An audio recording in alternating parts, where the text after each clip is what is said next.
여러분, 벼락부자라. 참, 이게 코로나19가 한창일 때 있죠.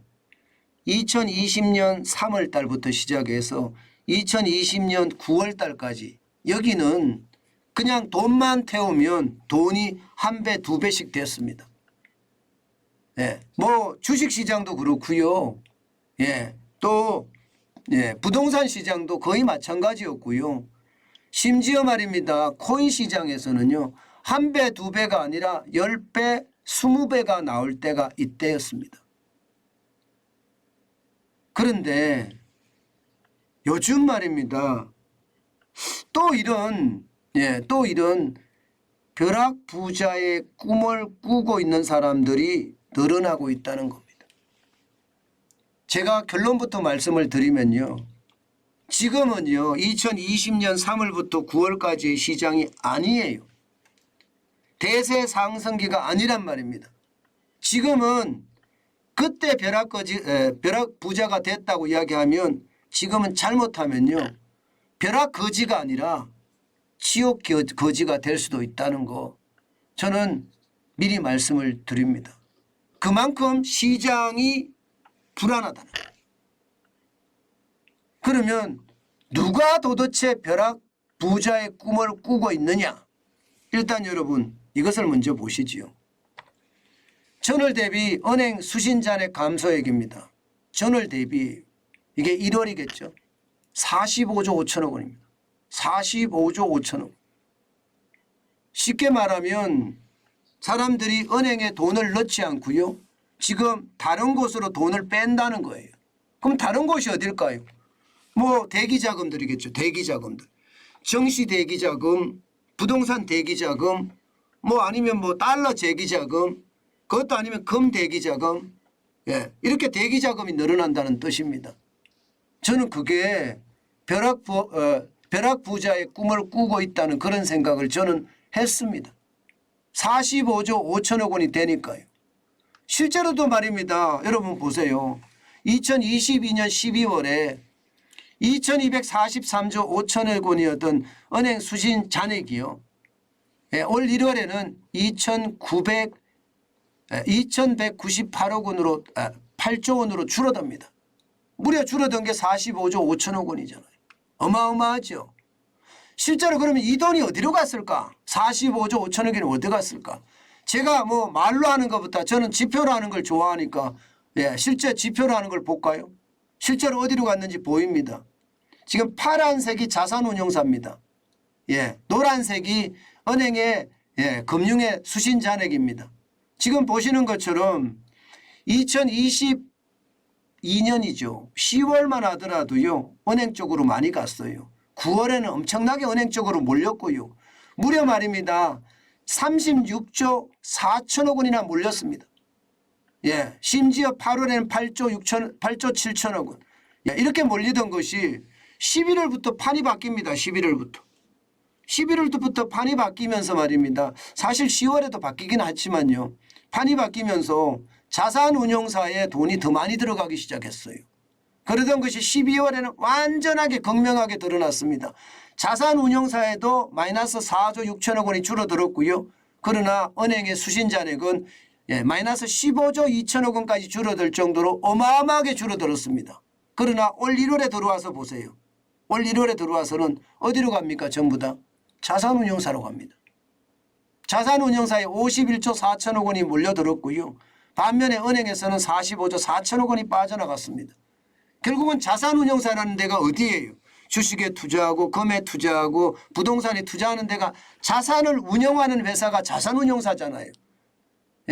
그 자산운용사들의 돈이 이렇게 몰린다는 것은 여러분 다시 벼락부자의 꿈을 꾸고 있다는 이야기가 되는 거고요. 여기에서 한 발 더 나아가면 말입니다. 은행의 수시 입출식 예금은 항상 줄어들고 있고요. 지금 많이 줄어들고 있습니다. 작년 10월에 44조 2천억 원이 줄어들었고요. MMF라고 이야기하는 자산운용사의 MMF입니다. 6조 4천억 원이 늘어났습니다. 11월에도 줄어들고요. 12월에 잠깐 늘어났습니다. 그러나 1월에는요. 예, 은행 수시 입출식 예금이 여러분 59조 5천억 원이 줄어들었습니다. 반면에 예, MMF라는 자산운용사 MMF에는 39조가 늘어났고요. 결국은 벼락거지의 꿈을 꾼다는 이야기잖아요. 그죠? 예, 실제 제가 여러분에게 지표를 만들어서 보여드리는 그 지표에서도 똑같이 나타나고 있습니다. 여러분 보시다시피 투자자 예탁금 추이를 보면 지난 1월 10일만 하더라도 43조대였습니다. 그런데 2월 7일 현재 48조대로 5조 원이 넘게 늘어났습니다. 쉽게 말하면 주식 투자하기 위해서 대기하고 있는 자금이 굉장히 많이 늘어났다는 거예요. 심지어 말입니다. 2월 초에는 51조까지 늘어나게 됐습니다. 51조까지.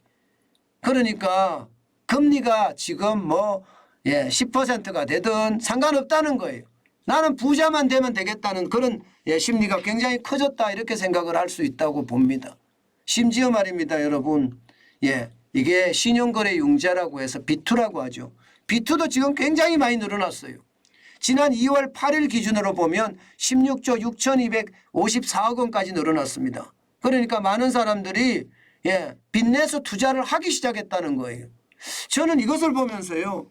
시장의 불안감이 굉장히 커졌다 이렇게 봅니다.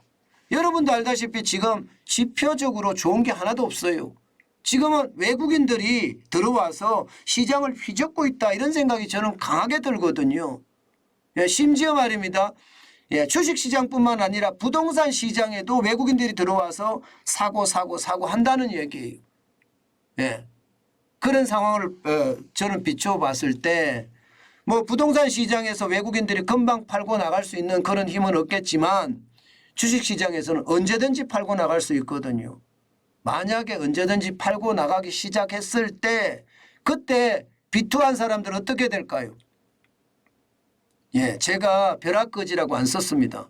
지옥거지라고 썼습니다. 왜 지옥거지라고 썼을까요? 이게 2020년, 2021년은요. 그나마 벼락 부자가 안 되면 벼락 거지 정도 된다. 뭐 이 정도 생각을 했는데요. 지금은요. 그 돈도 없는 상태예요. 그 돈도. 진짜 돈이 없는 상태거든요. 소득도 줄어들었고 가계소득이 줄어들었잖아요. 그런 상태에서 비투를 하잖아요. 그러면 이제는 지옥으로 떨어지는 거예요. 그것도 지옥 거지로. 저는 여러분 투자 진짜 조심하셔야 된다고 생각해요. 제가 거대 자금이 이동한다.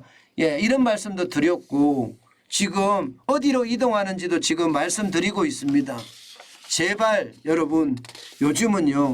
투자를 하는 게 아니라고 저는 생각을 합니다. 호재가 없습니다.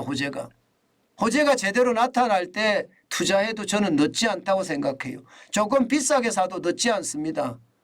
과하게 욕심을 부리면 그 욕심은 화가 된다는 것 아마 이제 여러분들도 다 기억하시리라고 생각을 합니다. 여러분 시장은요 냉혹합니다. 특히 돈은요 더 냉혹합니다. 피도 눈물도 없다고 하잖아요. 돈에 여러분 부모 자식이 있습니까? 형제가 있습니까? 오로지 나밖에 없어요. 돈은요. 그런 돈 내가 많이 모으고 지켜나가야 되지 이게 더 많이 모으려고 지금 같은 시기에 욕심을 낸다. 저는 아니라고 봅니다. 뭐 많은 사람들이 이야기해요. 혼란기에 기회가 있다 이렇게 이야기하지만 지금은 혼란기라기보다는요. 이게 롤러코스터라고 해서요. 불안기라고 저는 봅니다. 불안기. 굉장히 불안한 그런 상태라고 보기 때문에 조심하고 또 조심하는 거 저는 잊지 말았으면 좋겠습니다.